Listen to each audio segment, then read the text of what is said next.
அன்பர்களுக்கு வணக்கம். மிதுன ராசி மற்றும் மிதுன லக்கண அன்பர்களே, நீங்கள் புதனை அதிபதியாக கொண்டவர்கள். பொதுவாக மன நிறைவாகவும் எப்போதுமே சந்தோஷமாகவும் இருக்க வேண்டும் என்ற மனநிலை கொண்டவர்களாகவும் இருப்பீர்கள். உங்களிடம் கற்பனை சக்தி அதிகமாக இருக்கும். கணக்கு வழக்கு பார்ப்பதில் வல்லவர்களாக திகழ்வீர்கள். கம்பீரமாகவும் மிடுக்கான தோற்றமும் கொண்ட நீங்கள் எந்த ஒரு விஷயத்தையும் அலசி ஆராய்ந்து சரியாக இருக்கிறதா என்பதில் கவனம் செலுத்தக்கூடியவர்கள். பேச்சில் வன்மை அதிகமாக இருப்பதால் பெரும்பாலும் பேசியே சாதிக்கக்கூடிய தன்மை கொண்டவர்களாகவும் இருப்பீர்கள். வாழ்க்கையின் முற்பகுதியை விட பிற்பகுதி உங்களுக்கு சிறப்பாக இருக்கும். சுறுசுறுப்பாகவும் இருக்கும். நீங்கள் எடுத்த காரியத்தை முடிக்காமல் விடமாட்டீர்கள். ஆனால் உங்கள் மனநிலை ஆற்றில் ஒரு கால் சேற்றில் ஒரு கால் என்பது போல இருக்கும்.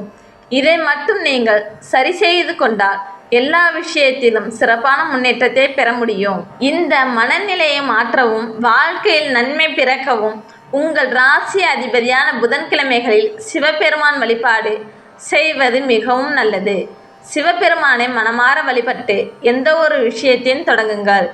தீபாவளி பண்டிகையில் நீங்கள் மஞ்சள் நிற உடைகளை அணிவது நல்லது.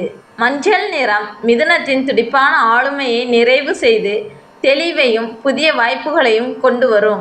உங்கள் குலதெய்வத்தின் பரிபூர்ண அருளை பெற இந்த ஐப்பசி மாதத்தில் குலதெய்வ வழிபாட்டை தவறாமல் மேற்கொள்ளுங்கள்.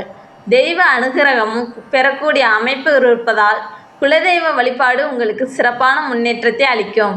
ஐப்பசி மாதத்தில் குரு பகவான் கடக வீட்டிலிருந்து உச்சமாக இருக்கிறார். சூரியன் துலாம் வீட்டில் நீச்சமாக இருந்தாலும் சுக்கிரன் 16ஆம் தேதிக்கு பிறகு தனது சொந்த வீடான துலாம் ராசியில் ஆட்சி பலம் பெறுகிறார்.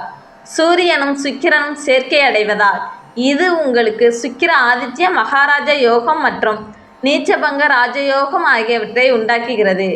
இந்த யோகத்தால் நீங்கள் நினைத்த விஷயம் அனைத்தும் நடக்கும். உங்கள் ராசி அதிபதியான புதன் 7ஆம் தேதிக்கு பிறகு விருச்சகத்திற்கு சென்றாலும் குருவின் பார்வை இருப்பதால் நீங்கள் பயப்பட தேவையில்லை. செவ்வாய் மற்றும் புதன் குருவின் பார்வையில் வருவதால் வீடு மனை சொத்து வண்டி வாகனம் யோகம் உண்டாகும். குரு புதனை பார்ப்பதால் உங்களுக்கு பெரிய அறிவு கூடும். 16ஆம் தேதிக்கு பிறகு உங்களுக்கு காலகட்டம் மிகவும் அமோகமாக இருக்கும். நீங்கள் செய்யும் ஒவ்வொரு முயற்சியிலும் வெற்றி வாய்ப்பு வரும். குடும்ப தேவைகள் அனைத்தும் பூர்த்தியாகும். 6 மற்றும் 11ஆம் அதிபதியான செவ்வாய் 10ஆம் தேதிக்கு பிறகு ஆட்சி பலம் பெறுவதால் கடன்களை அடைக்கக்கூடிய யோகம் உண்டாகும். எதிரிகளின் தொல்லை நீங்கும். இது உங்களுக்கு ஒரு சிறப்பான யோகமான மாதமாக மாறும். வேலை இல்லாதவர்களுக்கு புதிய வேலை வாய்ப்புகள் கிடைக்கும். வேலையில் இடமாற்றம் வீடு மாற்றம் என ஏதேனும் ஒன்று ஏற்படுவதற்கான வாய்ப்பு இருக்கிறது. அதீத லாபமும் நல்ல வருமானமும் வரும். பூர்வீக சொத்தில் இருந்த பிரச்சனைகள் தீர்ந்து அந்த சொத்து உங்களுக்கு கிடைப்பதற்கான வாய்ப்பும் உள்ளது. சுக்கிரன் 12ஆம் அதிபதியாக வருவதால் வெளிநாடு அல்லது வெளியூர் செல்ல வேண்டும் என்ற ஆசை கொண்டவர்களுக்கு அந்த ஆசை நிறைவேறும். குழந்தைகள் வெளிநாட்டில் படிக்க செல்லும் அளவுக்கு பொருளாதாரத்தில் முன்னேற்றம் இருக்கும்.